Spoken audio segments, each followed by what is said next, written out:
They said women are considered half-brained in Islam. As you can see here in Surat Al-Baqarah, the testimony of two women is equivalent to that of one man. Why would any woman be interested in Islam after hearing this? And this is why you have to come to Jesus before it's too late.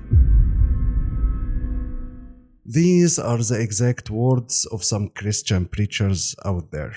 They keep repeating this claim over and over and over again to force people into questioning Islam. So let's expose them together in less than 5 minutes. Here in Surat Al-Baqarah, Allah ordered the believers to write down the business and financial contracts, so no one forgets or disputes the amount later. Allah also ordered witnesses to be present while writing this contract, either 2 men or 1 man plus 2 women as witnesses. And this is the part in question, 2 men or 1 man plus 2 women. Here you have 2 choices. Either you stop reading here and you run around the internet claiming that Allah is not fair between genders and blah blah blah, or you could continue learning and discover the deeper meaning behind it. I recommend you pick the second choice and you actually stay with me until the end to understand. Imagine with me the full scenario. A financial contract is about to be signed. A lot of money is involved. We need witnesses, and we have 3 categories of people. Category number 1 are city businessmen. Category number 2 are their wives. And category number 3 are Bedouin men who work as shepherds. In Islam, a witness from the first category counts as 1. A witness from the second category counts as half. And here is the interesting part. A witness from the third category counts as 0. Yes, you heard me correctly. But wait a minute. Aren't the third category all men? Yeah, they are men. But the testimony of women here is more valuable than theirs. Am I saying that the testimony of the woman here in this scenario is worth even more than the testimony of this man? Yes, I am. Am I saying that it is not about gender, it's about something completely different? Yes, absolutely yes. The first category here is businessmen who deal in financial transactions and business contracts on a daily basis. But the second category, which are their wives, usually aren't involved in those transactions. While men in the third category, the shepherds, have no idea what's going on. So the value of the testimony is established not based on gender, but based on how close you are to the transaction that you are witnessing.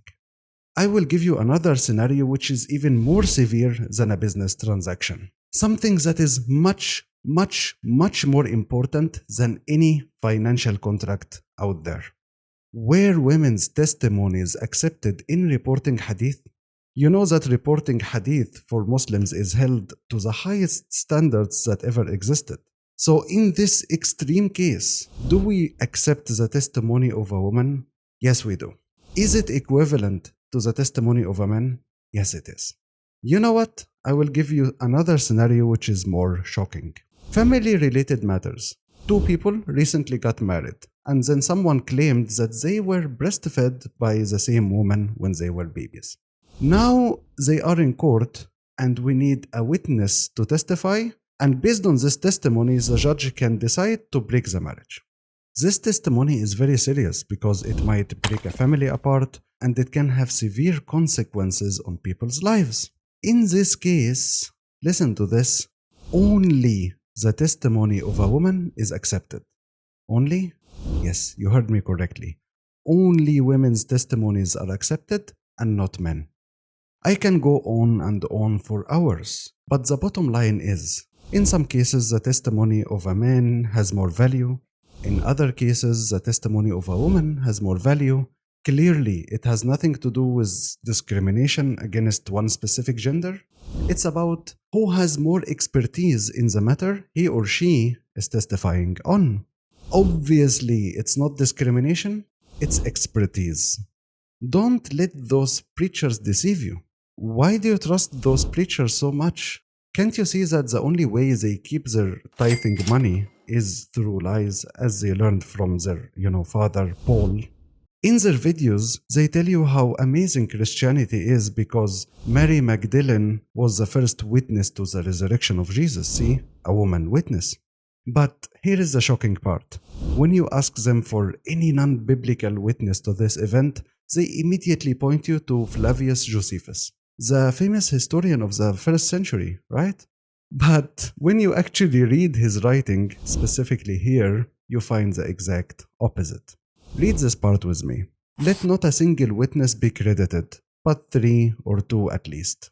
And let not the testimony of a woman be admitted, on account of the levity and boldness of their sex. Translation: don't accept women's testimony because they are easily swayed, unreliable, and not to be trusted. His words, not mine.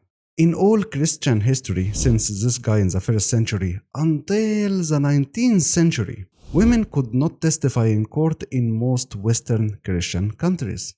Their women got the right to testify in court only after Western societies moved away from the church's control, unlike Muslim women who got this right 1400 years ago, more than 1200 years before Western women. Take care of who you're listening to, because as you can see, those preachers purposely misrepresent Islam to protect, their tithing.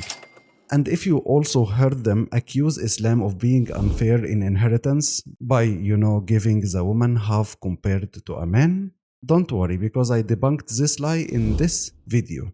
Click up there to watch it or in the link in the description. But wait, before you go, don't forget to share the reward with us by helping this dawah video spread. Jazakumullahu khairan and salamu alaikum.